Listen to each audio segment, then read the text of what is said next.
নামাজের সময় আসতেছে, আমরা বন্ধ করব। বিসমিল্লাহির রহমানির রহিম। উপস্থিত 1, 2, 3 ওয়ার্ডের আজকের এই সমাবেশের সম্মানিত সভাপতি, এই সভায় উপস্থিত জেলা কমিটির অর্থ সম্পাদক প্রিয় আব্দুল্লাহ, এখানে উপস্থিত উপজেলা বিএনপির সভাপতি জনাব হাসান এবং সাধারণ সম্পাদক জনাব সাদাত হোসেন, উপস্থিত পৌর বিএনপির নেতৃবৃন্দ, উপস্থিত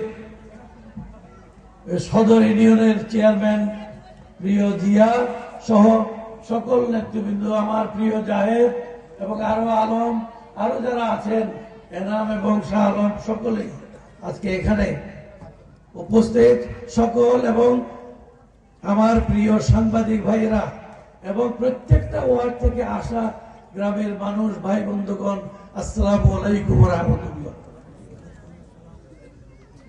আরা বেকুনে আজিয়া 22 তারিখ আজিয়া হইতে নির্বাচন কমিশনের অধীনে 12 তারিখ পর্যন্ত আরা কিছু বিধিবদ্ধ নিয়মের ভিতরে নির্বাচনের কার্যকলাপ পরিচালনা করছে। আই মনে করি যে বিধিবদ্ধ কিছু নিয়ম মানি 2টা হইতে 8টা পর্যন্ত প্রচারণা করা যাইব। মাইকে প্রচার এবং অন্যান্য ভাবে প্রচার এ কথাই নাই হইবার কারণ হইতে যাতে মিস্টেক না হবে না আর কর্মী হল।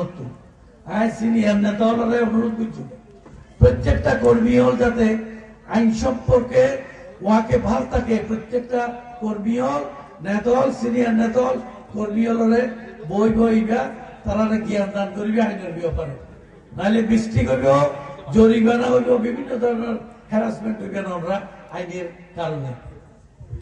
ভাইয়েরা আমার, বন্ধুরা আমার, আজকের এই সন্ধ্যা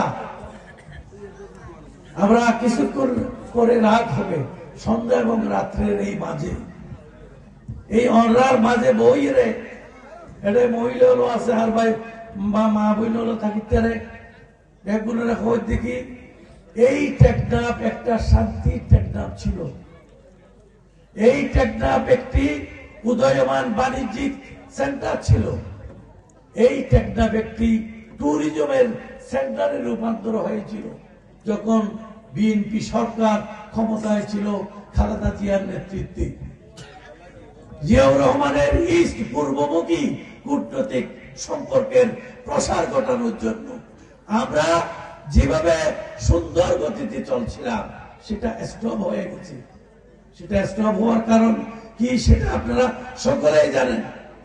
একটা ভোট কারাগারী সরকার এসে সমস্ত কিছু ঝড়ের মতো স্তব্ধ করে দিয়েছে। আজকে টেকনাফ একটা পর্যটন শহর, এখানে কত ফার্স্ট ক্লাস হোটেল হয়েছে, বেশ কিছু ফার্স্ট ক্লাস হোটেল আছে, রেস্ট হাউস আছে, বিভিন্ন ভাবে আজকে সবগুলি কি হয়েছে, পরিত্যক্ত অবস্থায় পড়ে রয়েছে। সেটা কারণ কি? সেটার কারণ হচ্ছে আজকে ট্যুরিজম এখানে নাই। আগে টুরিস্টরা ঢাকা থেকে টেকনাফ আসতো, টেকনাফে অবস্থান করত, ভাত খেত, নাস্তা খেত, সুতরাং রমরমা একটা খাওয়া দাওয়ার ব্যবসা হতো, আবার এখানে থাকার ব্যবসা হতো। এখান থেকে আবার শাহপুরের ডিপ হয়ে বা এই ঘাট দিয়ে তারা সেন্ট মার্টিন যেত। এখন সেটা নাই, এখন বিভিন্ন কারণে সেটা নষ্ট হয়েছে। আপনার বর্মার সাথে সম্পর্কের মধ্যে একটু স্রোত গতি, এখন একটু ধীর গতি, সেটাও একটা আমাদের কারণ। যেহেতু বর্মার মধ্যে ইন্টারনাল সমস্যা, তারা নিজেরা যুদ্ধ বিগ্রহের মধ্যে পড়ে, একজনকে একজন একটা অস্থির একটা অবস্থা সেখানে সৃষ্টি হয়েছে। আমি আশা করব এগুলি পার্শ্ববর্তী সরকারগুলিকে এই ধরনের গৃহযুদ্ধের মধ্যে আপনার শান্ত থাকার জন্য একটা পরিবেশ সৃষ্টি করতে পারে। সেটা আমরা করতে পারবো বলে আমি মনে করি। যেহেতু আমরা যদি বাংলাদেশের সরকার গঠন করতে পারি, বিএনপি বারবার পরিচয় দিয়েছে বর্মাতে শান্তি থাকুক, বর্মার সাথে বাংলাদেশের একটা সুন্দর সম্পর্ক, বাণিজ্য হোক, বর্মাতে যাওয়া আসা করতে পারে, এরকম একটা সুন্দর এগ্রিমেন্ট ছিল। বর্মাতে আমাদের লোকেরা টাকা ইনভেস্ট করে চিংড়ি মাছের চাষ করার, এরকম পর্যন্ত আমাদের সাথে একটা চুক্তি ছিল। আজকে সবকিছু, এটা জিয়াউর রহমান সাহেবের স্বপ্ন, সবকিছু চুরমার হয়ে গেছে। আমাদেরকে চিন্তা করতে হবে। সেই জিয়াউর রহমান সাহেবের থিওরি ম্যাডাম খালেদা জিয়াকে আমরা দিয়েছিলাম বলে আমি গিয়ে বলেছিলাম, সেই কারণে এখানে একটা বন্দর হয়েছে। এই বন্দর বাংলাদেশের অর্থনীতিকে 1000 কোটি টাকা বন্দর থেকে দিত। আজকে কি হয়েছে বলেন? এটা আরো যেখানে 2000 কোটি টাকায় যাওয়ার কথা, সেখানে এটা এখন বন্ধ হয়ে আছে। এটা পার্শ্ববর্তী দেশের সাথে আমরা সম্পর্ক রাখতে পারছি না, কারণ সেখানে উত্তপ্ত অবস্থা। এই উত্তপ্ত অবস্থা আমাদেরকে সেখানে শান্ত করার জন্য আন্তর্জাতিকভাবে কূটনৈতিক চাল দিতে হবে এবং তাদের মধ্যে একটা মিটমাট করতে হবে। তারপরেও যদি না পারি, আমাদের একটা অবস্থান নিতে হবে, কোন পক্ষে যাবো। এগুলি সবগুলি চিন্তা করতে হবে, কারণ বাংলাদেশের মানুষের সাথে আমাদেরকে যে কোনো কিছু পদক্ষেপ নিতে হতে পারে।